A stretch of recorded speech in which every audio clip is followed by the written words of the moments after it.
And now Dr. Simon will be talking to us next, and he is the CF Center CF Program Director, Adult CF Program Director, and we've been working together for years, and it's been a pleasure. All right. So, hello everyone. I miss seeing you all in person, and if truth be told, I miss the dinner too, but COVID is COVID. So what I'd like to do is sort of pick up where Samia left off. I'm going to just overlap a tiny bit, and I also want to show some slides for you.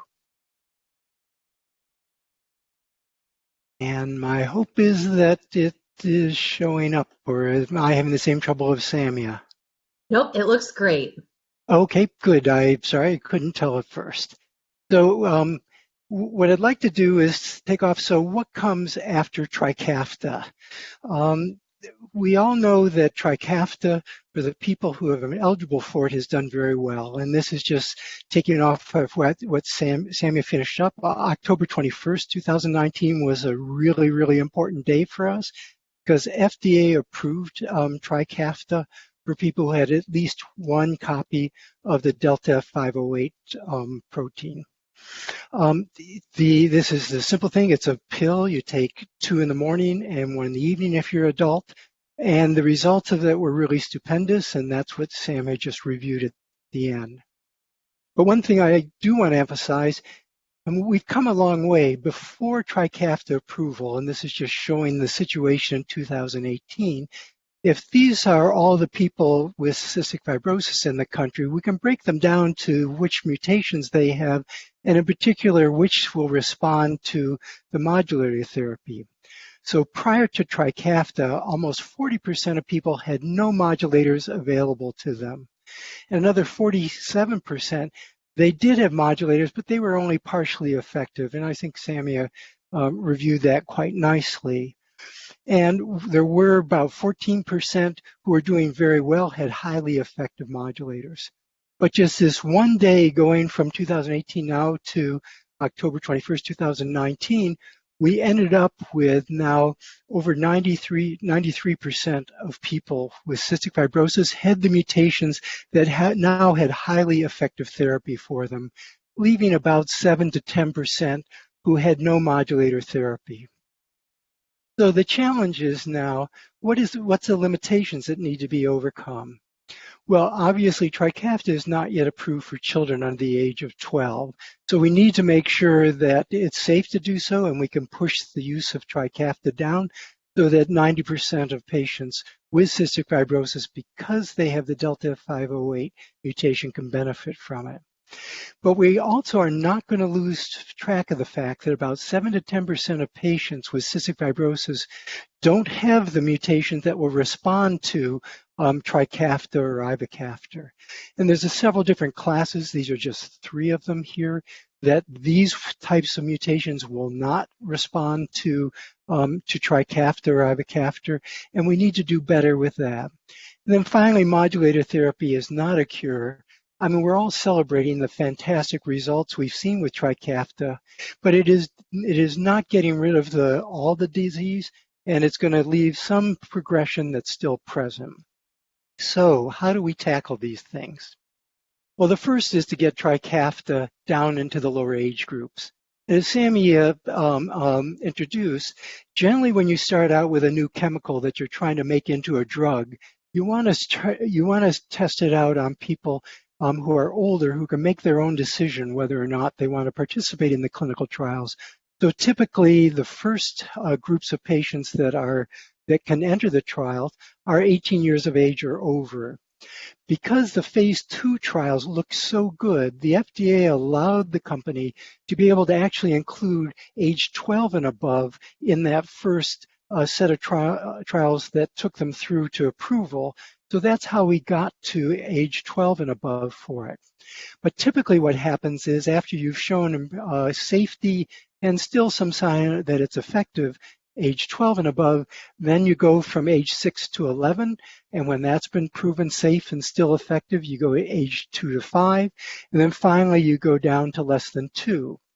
Now, ivacaftor has been around since 2012 when it was approved, So this process has run down now, and in fact, patients under the age of 6 months now are getting access to ivacaftor if they have the right mutations. That's those gating mutations. Sammy already showed you this because we're all celebrating this too. I mean, this is a press report that just came out 6 days ago, and it was announcing that Trikafta looked like it was getting similar benefits in age 6 to 11, and according to the press report, that the safety profile looks similar to older people with cystic fibrosis. And so we have every reason to believe that unless there's some data we don't know about, we hope that the FDA will act really quickly on this, and hopefully it won't be more than some months before we get it approved from 6 to 11.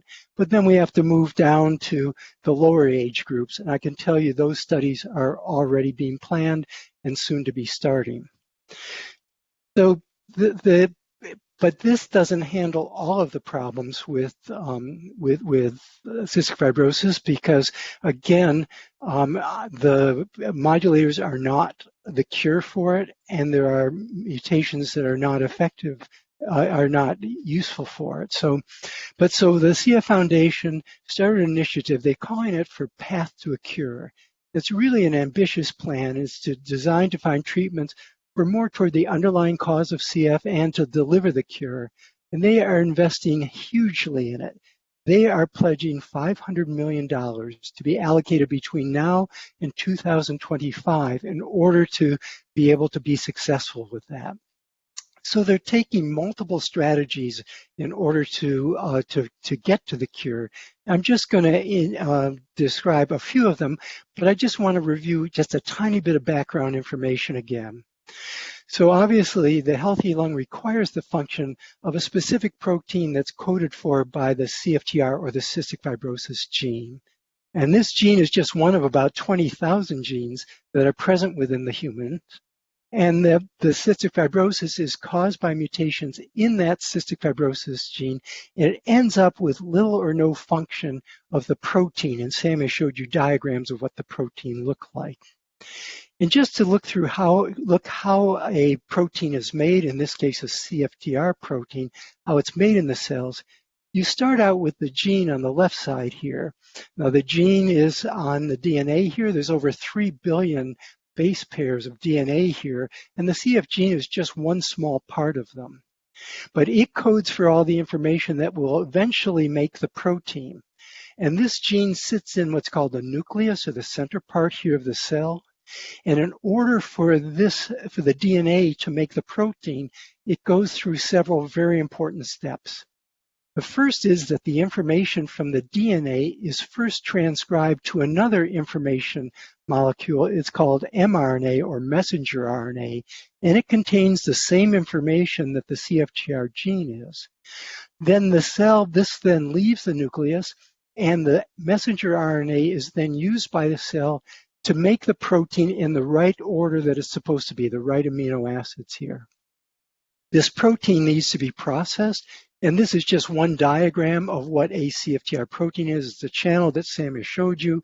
It's a gated one, and chloride comes through it. So if there's any mutation that starts out with something wrong in the gene itself, it can cause problems depending on which mutation it is in any one of these multiple steps. So when we're thinking of how to cure this disease, we have to think about all the strategies in order to fix all these different steps that can go wrong when there's mutations there. So you start out with the mutated CFTR gene, and the strategies include repairing the protein. If the protein is made, get it to work right. If there is no protein, you have to figure out a way to make the protein. And then getting back at the original problem, and Sammy alluded to this already, you need to fix or replace the CF gene. So how do we repair the CFTR protein? Well, there's several ways, but you already know about the modulators. In fact, that's what we've been talking about earlier tonight. But we also need to find drugs that work even better than the currently available options, although Trikafta really is doing a good job, but we want to do better. And we also want to see if there are drugs that will repair the abnormal proteins that are made by other mutations that are not covered by the current modulators. Another way is to try to restore CF protein, you need to figure out a way to do that when none is being made. And I'll just show you one way to do that. There's several different ways, but one is called mRNA therapy. I already showed you that the information that's in the DNA needs to be transcribed to the RNA because this is what the cell uses to direct the protein synthesis. But there are types of mutations in the DNA that prevent a normal messenger RNA from being formed. There could be huge deletions or abnormalities with the gene here, and so no messenger RNA is made. So one approach would be to deliver the messenger RNA directly to the cells. It doesn't matter what the DNA is. If you can get the messenger RNA into the cell, then it can use what you've replaced to make the protein. And in fact, there are active trials, there's clinical trials going on now where a normal messenger RNA for the CF protein is being compacted into small particles that are getting introduced into the lungs to try to make the normal protein there. Another way to fix the abnormality is to just replace the gene. If the DNA doesn't have the right gene, well, maybe we either have to fix it or replace it. And so there's two ways of doing that.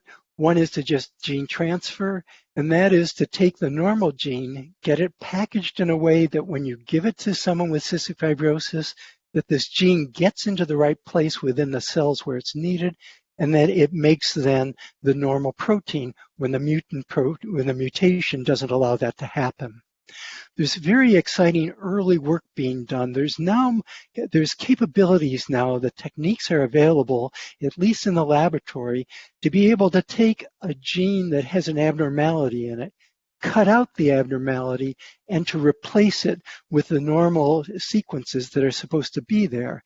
And if you can do that within the cells where you need it for CF functioning, then now you've got a repaired gene and it would go on to work further. Now, there's a lot of other approaches that I haven't taken time to explain, but I think the key to this is that there's a strong commitment to be able to go ahead and to come up with better treatments even than the modulators so that everyone can benefit and hopefully reach the cure. Sammy already showed you the data showing that the median predicted survival has improved. It's improved steadily since the disease was first described.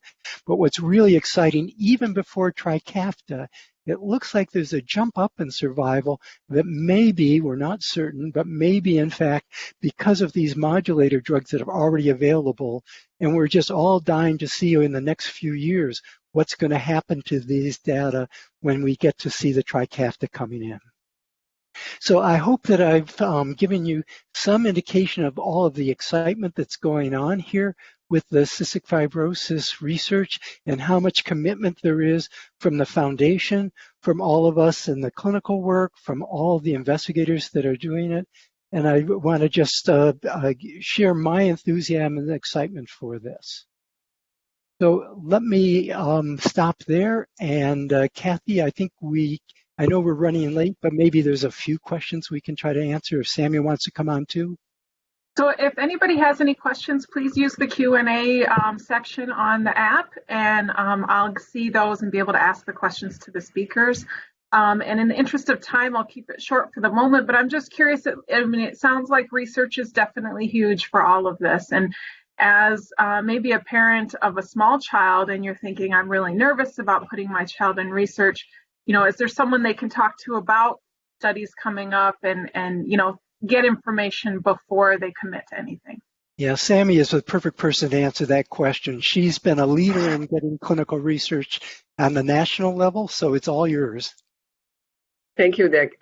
Yes, actually, it's very important for people to participate in studies. I mean, we're not going to have any new medication if everyone will just wait and not participate. For any study, for phase 1 is really the one that they see if there is any potential of improvement, phase 2 to see if there is side effects and what dosing they have. By the time you get to phase 3, it's very much known most of the time what side effects can be. So the patients are monitored very closely. We have a great team. Don Cruz is our research manager, and we have 4 other research coordinators. So everything that comes in for young children, we like to explain it to parents We like to hand hold you through it and see if you will be willing to participate, but that's very important to think about and keep in mind, because the more you participate and allow that to happen, the better drugs we will have for the patients. Thanks very much.